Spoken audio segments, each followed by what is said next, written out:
Is this really what golfers used to wear when it rained? And did golfers actually wear shoes like these? Hello there.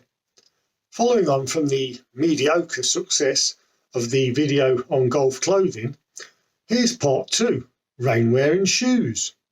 Again, I'll be looking back on adverts from UK golf magazines from the end of World War II up to 1980, so we can find out what was available to the average golfer in the way of waterproofs and shoes. Beginning with rainwear. Today, we hardly think twice about the waterproof clothing on offer. Lightweight, quiet, unrestrictive, and most importantly, waterproof. But for many years, there were no waterproof clothes designed specifically for golf, so players just used what was readily available. There's this picture from 1937 of the Oxford and Cambridge Universities match shows.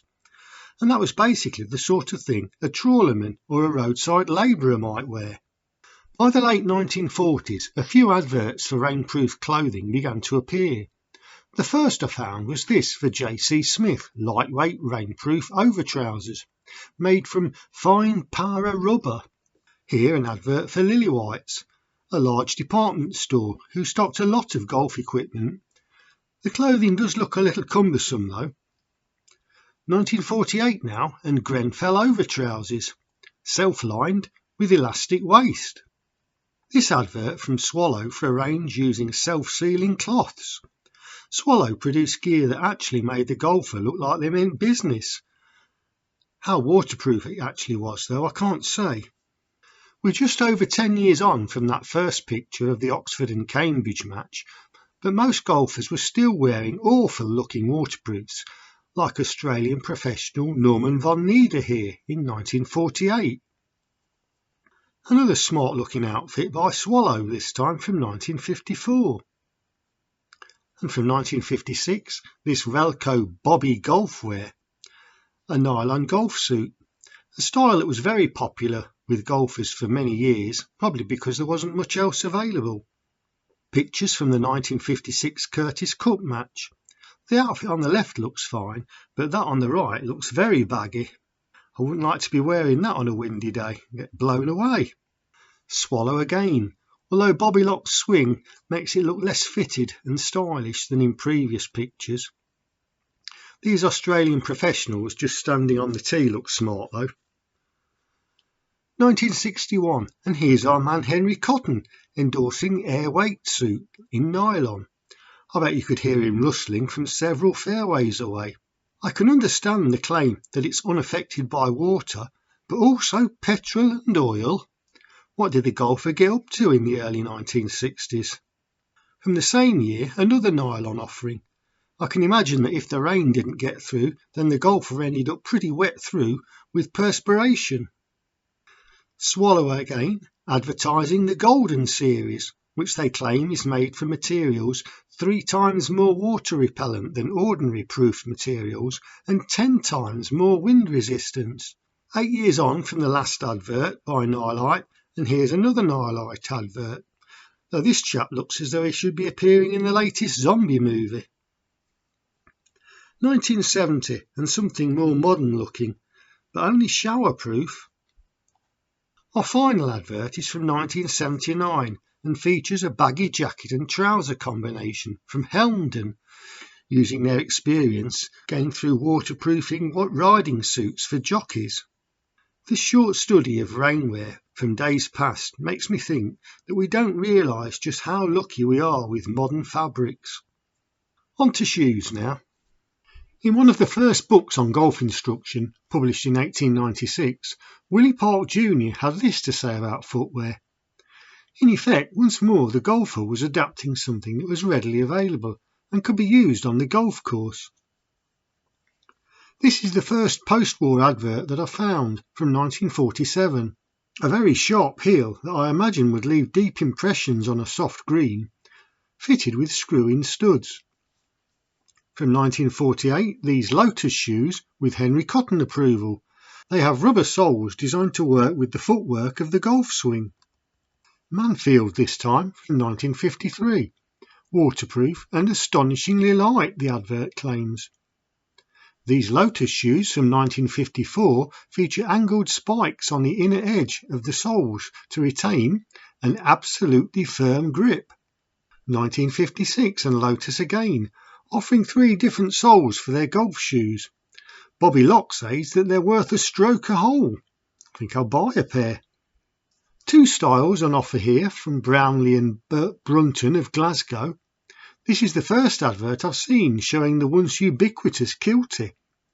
The kiltie is an additional tongue of leather which was originally intended to prevent dust, dirt and such from entering the shoe where the lace is open. But they became more of a fashion statement for golfers and were to be found in various colours and styles. Today they've sadly all but disappeared. 1963 and in colour, a fine collection called the Matchmakers from Stilo, including 2 matchmakers for ladies. Here we have the Eton Clubman, claiming to be extremely light but still tipping the scales at just over a pound. Modern lightweight shoes are around the 9 or 10 ounce mark.